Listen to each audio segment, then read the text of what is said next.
Bab 29. Kibar aja. Ayo Bella, masuk sini, kata Hamim. Iya, ujar Bella lalu mengikuti Hamim dari belakang. Assalamualaikum, ucap Hamim sambil masuk ke rumah walau rumahnya kosong. Bella duduk di ruang tamu sambil melihat-lihat keadaan rumah. Ih, ada tamu, ujar Ibu Maria. Selamat siang Bu, sapa Bella kemudian saling. Siang juga.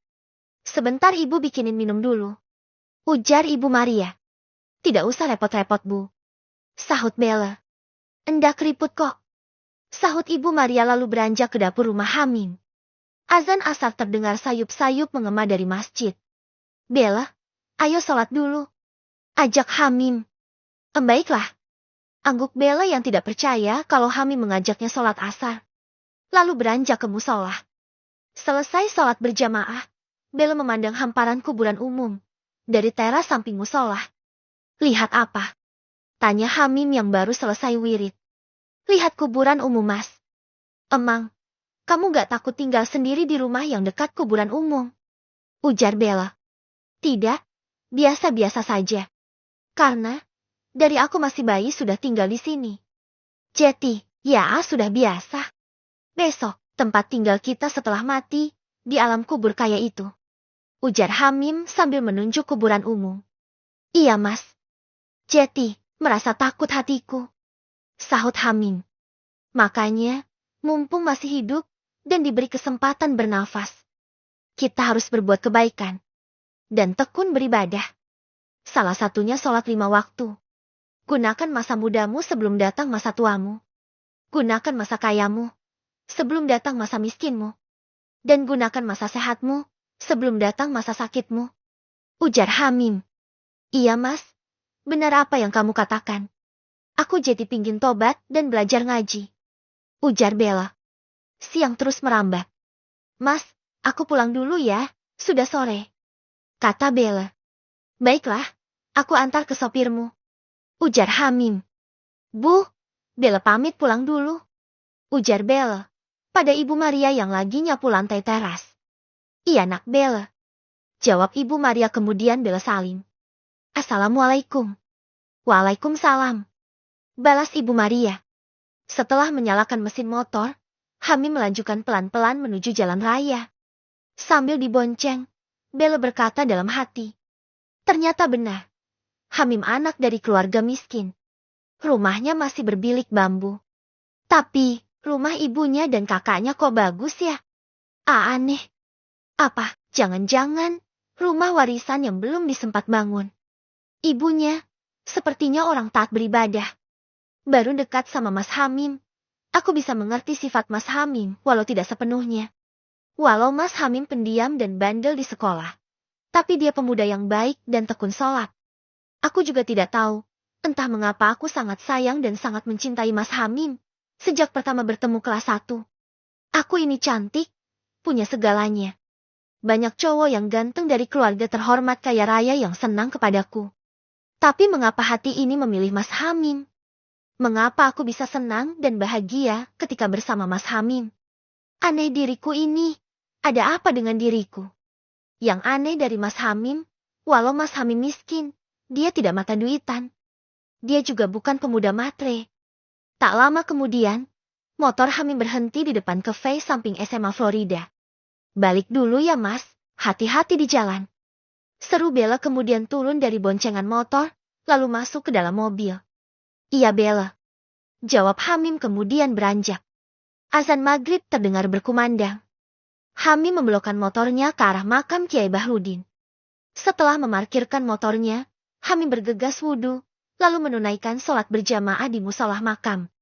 Selesai sholat maghrib, Hamim pergi ke warung kopi dekat parkiran makam. Pak, kopi hitam agak pahit, ujar Hamim kemudian duduk di atas tikar.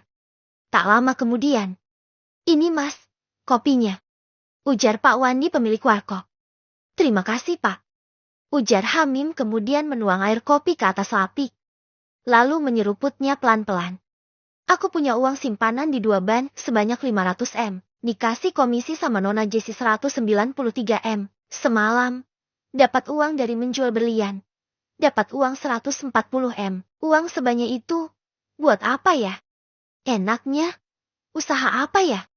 Gumam Hamim sambil menikmati kepulan asap rokok. Pak, susu jahe 1. Ujar seorang bapak peziarah. Iya pak, siap.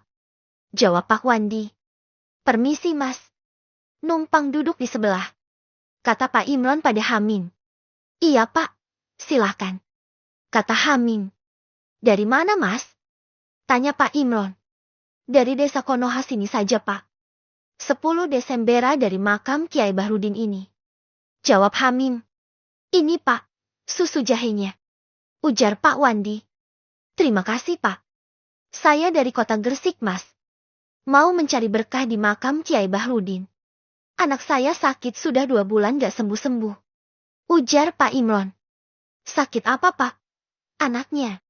Tanya Hamim. Gak tahu sakit apa. Kata dokter, normal semua. Gak ditemukan penyakitnya. Kata orang pintar, sakit diguna-guna sama tetangga. Gara-gara saya bikin kos-kosan. Akhirnya, jalan lewat orang belakang rumah biasanya lebar. Jeti 1 meter. Jawab Pak Imron. Semoga lekas sembuh pak, putranya. Ujar Hamim. Amin. Sahut Pak Imron. Bisnis kos-kosan. Iya ya. Gak kepikiran aku. Sewa kamar kos 1 bulan 500.000. Kalau punya 10 kamar, sudah 5 juta sebulan. Nganggur dapat bayaran 5 juta. Kalau punya 100 kamar kos-kosan, bisa punya penghasilan 50 juta per bulan. Kata Hamim dalam hati. Malam perlahan merambat pelan.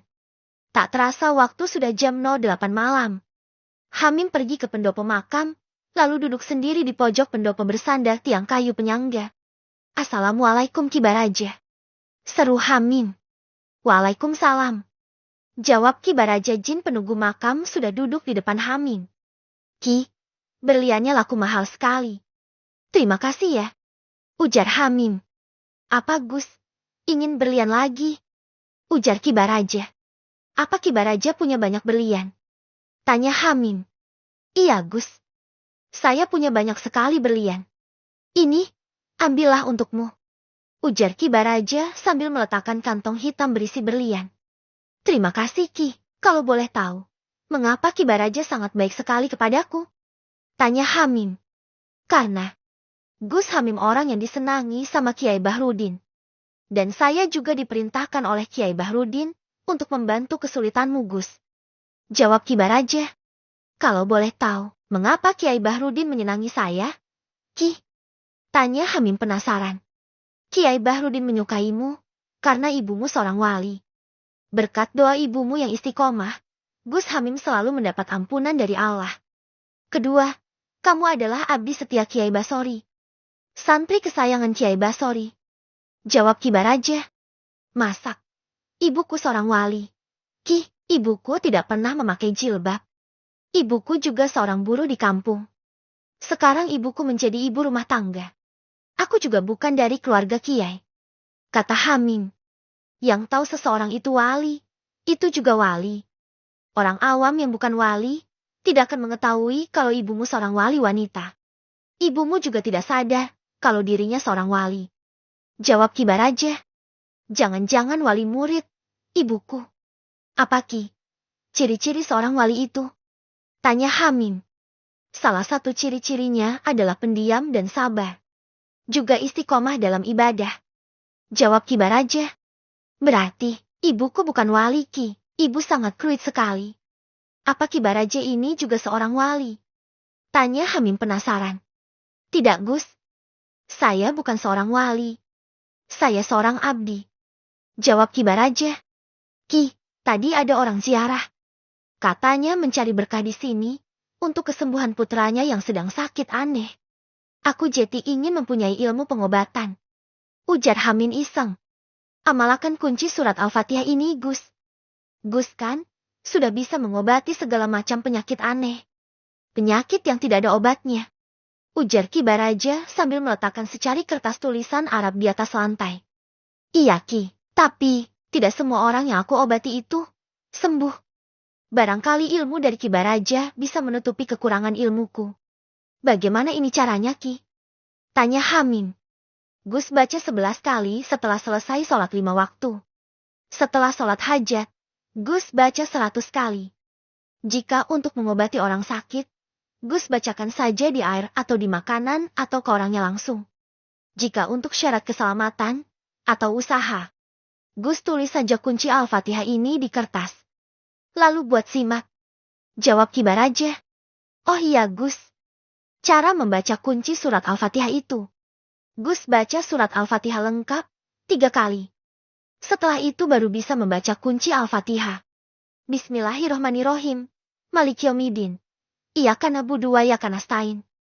Ujar Ki Baraja. Iya Ki, kalau boleh tahu, kenapa harus membaca kunci surat Al-Fatihah 3 ayat saja? Kok tidak dibaca surat Al-Fatihah lengkap?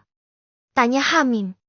Surat Al-Fatihah itu ampuh dan besar fadilahnya kalau dibaca kuncinya. Kalau membaca Al-Fatihah lengkap lebih dari 3 kali, maka keampuhan surat Al-Fatihah itu akan lemah.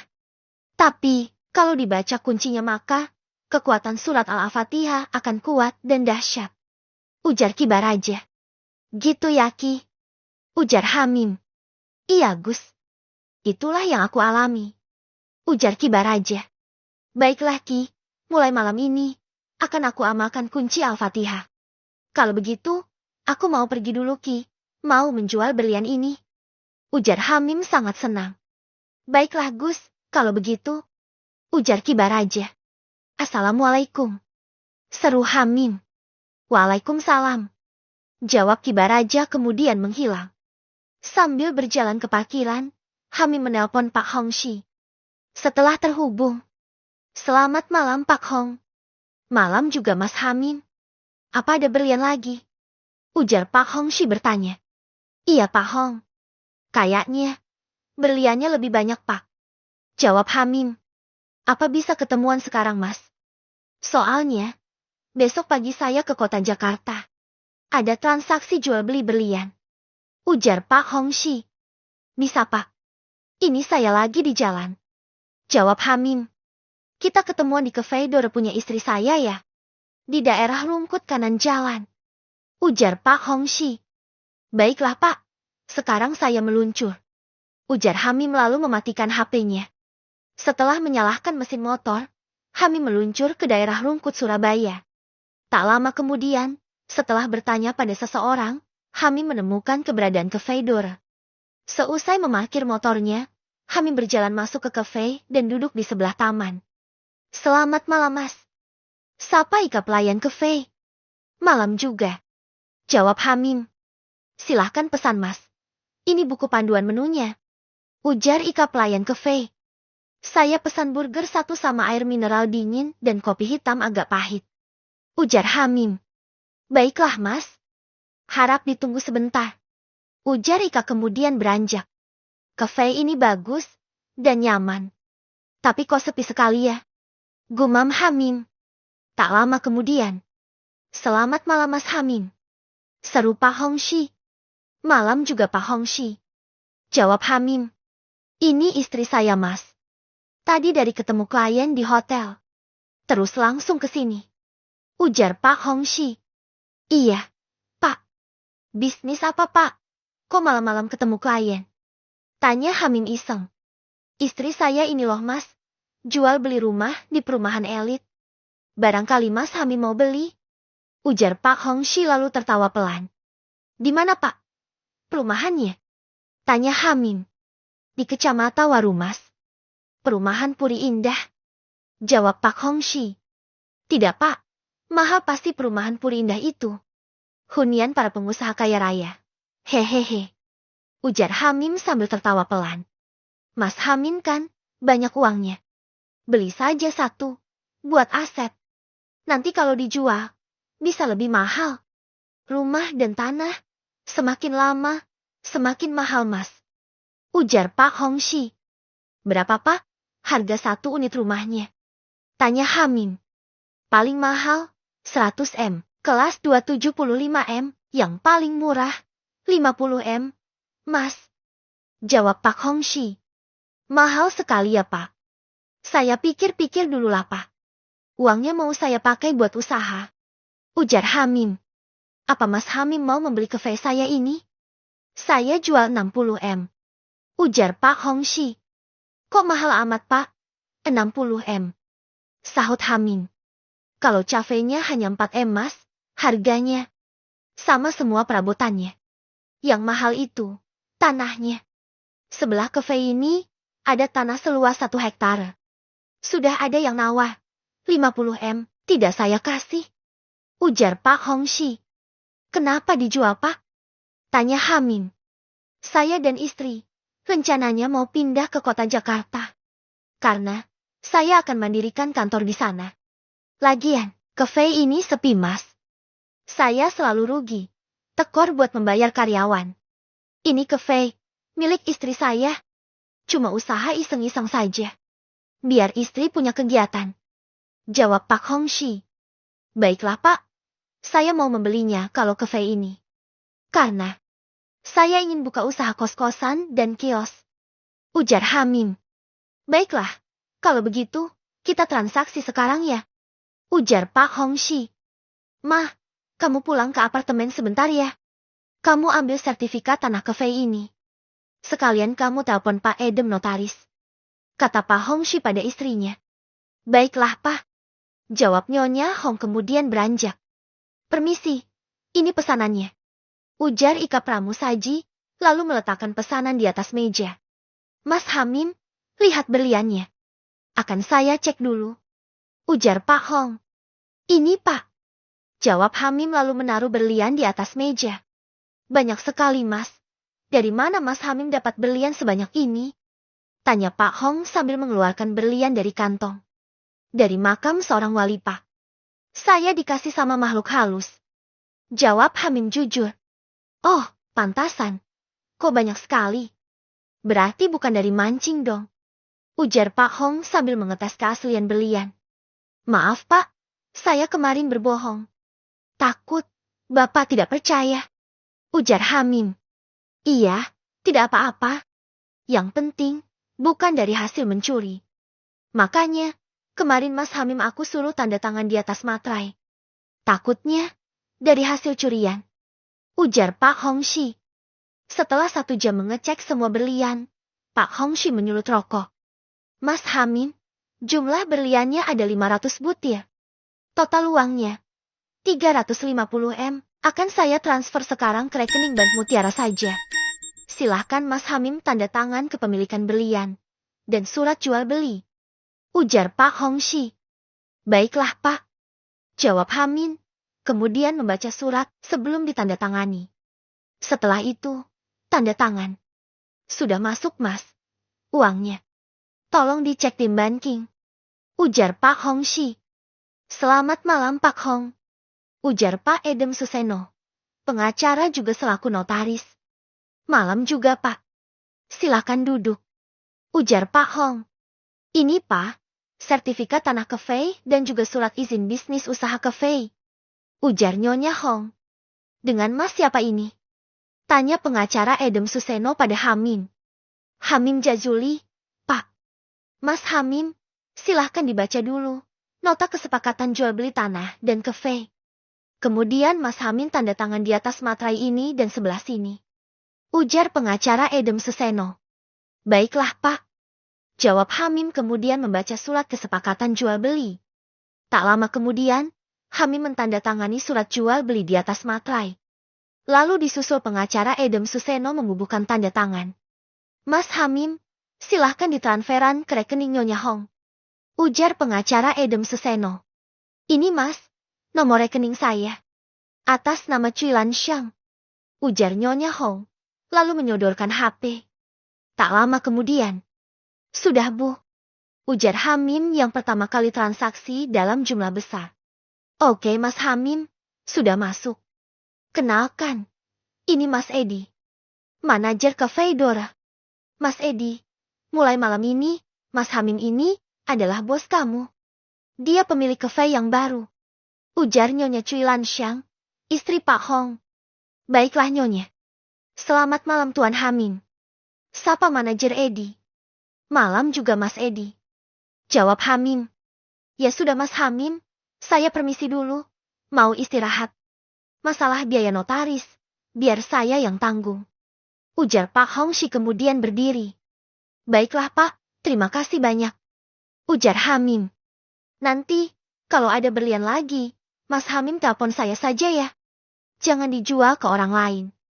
Nanti saya akan meluncur ke Surabaya. Selamat malam. Ujar Pak Hongxi. Iya Pak. Selamat malam kembali. Jawab Hamim. Pak Edem, saya minta kartu namanya. Besok, Bapak urus surat balik nama cafe dan tanah ini menjadi atas nama saya. Ujar Hamim. Baiklah Mas Hamim. Ini kartu nama saya. Kalau begitu, saya permisi dulu. Selamat malam. Pamit Pak Edem notaris. Selamat malam juga Pak. Jawab Hamim. Tuan Hamim, apa mau menikmati makan malam?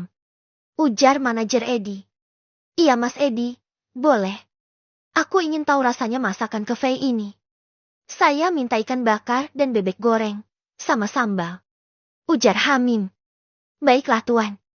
Ujar manajer Edi kemudian beranjak. Sambil menunggu hidangan makan malam, Hamim berjalan melihat-lihat bangunan cafe yang cukup luas. Tak lama kemudian, dua pramusaji meletakkan hidangan makan malam di atas meja. Tuan, makanannya sudah siap. Ujar manajer Edi. Iya Mas Edi. Mas Edi, tutup jam berapa cafe ini? Tanya Hamim kemudian duduk. Cafe ini tutup jam 3 pagi Tuan. Jawab manajer Edi. Mulai besok, buka jam 09 pagi, tutup jam 12 malam. Kecuali malam minggu. Terserah tutup jam berapa saja. Perintah Hamim. Baiklah Tuan. Jawab manajer Edi. Sudah berapa lama shift ini sepi pembeli? Tanya Hamim. Sejak saya pertama kerja Tuan. Sudah setahun. Sejak cafe ini buka, jarang ada pembeli. Jawab manajer Edi. Ya sudah. Sekarang sudah jam 12 malam lebih. Mas Edi tutup saja. Ujar Hamim kemudian menikmati makan malam. Baiklah Tuan. Jawab manajer Edi. Selesai makan malam, Hamim beranjak pulang. Motor melaju pelan-pelan menelusuri jalan pinggiran kota Surabaya. Saat melewati desa Delima, Mubin membelokkan motornya menuju makam Kiai Bahrudin. Setelah memarkirkan motornya, Hamim bergegas menuju pendopo makam yang sangat sepi. Assalamualaikum Ki Baraja. Seru Hamim kemudian menyulut rokok. Waalaikumsalam Gus. Jawab Ki Baraja jin penjaga makam. Tiba-tiba ada di depan Hamim. Maaf Ki, mengganggu. Ujar Hamim. Gak apa-apa Gus. Jawab Ki Baraja. Ki, barusan aku membeli cafe yang tanahnya cukup luas. Tapi, cafe itu sangat sepi sekali. Tidak ada orang yang datang untuk makan atau minum. Barangkali, Ki Baraja tahu kenapa. Ujar Mubin. Gus kan punya ilmu penerawangan. Kenapa tidak diterawang sendiri? Ujar Ki Baraja. Iya Ki, tapi akhir-akhir bulan ini, ilmu penerawanganku tidak ada jaringan. Lada error. Jawab Hamim. Kamu nakal sih Gus. Suka dugem dan sekarang pacaran. Jadi, ilmu penerawangannya agak error. Sahut Ki Baraja. Iya Ki, gimana lagi Ki? Aku masih muda. Dan pergaulan di kota Surabaya sangat bebas. Aku pun terpengaruh oleh teman-teman. Ujar Hamim. Setelah diam beberapa saat, Ki Baraja berkata, tanah yang Gus beli barusan adalah tanah kutukan. Asal-usul tanah itu milik Ibu Sriani. Kemudian, tanah itu dikuasai oleh anak dan saudara tuanya. Ibu Sriani ditipu dengan cara sertifikatnya dibalik nama. Setelah itu, tanah dijual ke orang lain. Gus adalah orang ketujuh yang membeli tanah itu. Sebelum Ibu Sriani meninggal dunia, Ibu Sriani mengutuk orang yang menipunya. Juga mengutuk tanah itu. Karena Ibu Sriani orang yang tekun ibadah, maka doa atau kutukannya diridhai oleh Allah. Makanya, tanah itu tidak bisa untuk usaha apa saja. Jika dipakai usaha, maka akan bangkrut.